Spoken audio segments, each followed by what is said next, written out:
సింపుల్‌గా, టేస్టీగా వెజ్ పులావ్‌ని ఎలా తయారు చేసుకోవచ్చో చూద్దాం. స్టవ్ ఆన్ చేసి కడాయి పెట్టుకొని ఆయిల్, నెయ్యి వేసుకొని బిర్యానీ స్పైసెస్‌ని వేసుకొని మీడియం ఫ్లేమ్‌లో ఒక నిమిషం ఫ్రై చేసుకోవాలి.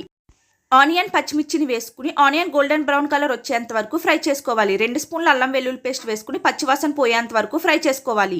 ఇప్పుడు ఇందులోకి బంగాళదుంప, క్యారెట్, పచ్చి బఠానీని వేసుకుని మీడియం ఫ్లేమ్‌లో ఒక 5 నిమిషాలు ఫ్రై చేసుకోవాలి. 1 స్పూన్ బిర్యానీ మసాలా లేదంటే గరం మసాలాని వేసుకుని ఒకసారి కలుపుకోవాలి. కొత్తిమీర, పుదీనాను వేసుకుని మరొకసారి కలుపుకుని 750 గ్రామ్స్ బాస్మతి రైస్‌ని 2-3 టైమ్స్ వాష్ చేసుకుని బియ్యం మునిగేలా వాటర్ వేసుకుని 20 మినిట్స్ నానబెట్టుకోవాలి. ఇప్పుడు రైస్‌ని వేసుకుని ఒక గ్లాస్ బియ్యానికి 2 గ్లాసులు వాటర్ వేసుకుని టేస్ట్‌కి తగ్గట్టు సాల్ట్ వేసుకుని మొత్తం అంతా ఒకసారి బాగా కలుపుకుని మూత పెట్టి మీడియం ఫ్లేమ్‌లో ఒక 10 నిమిషాలు ఉడికించుకోవాలి. ఇప్పుడు మూత ఓపెన్ చేసి మొత్తం అంతా ఒకసారి బాగా కలుపుకుని లో ఫ్లేమ్‌లో మధ్య మధ్యలో చెక్ చేసుకుంటూ రైస్‌లో వాటర్ ఏమీ లేకుండా ఉడికించుకోవాలి.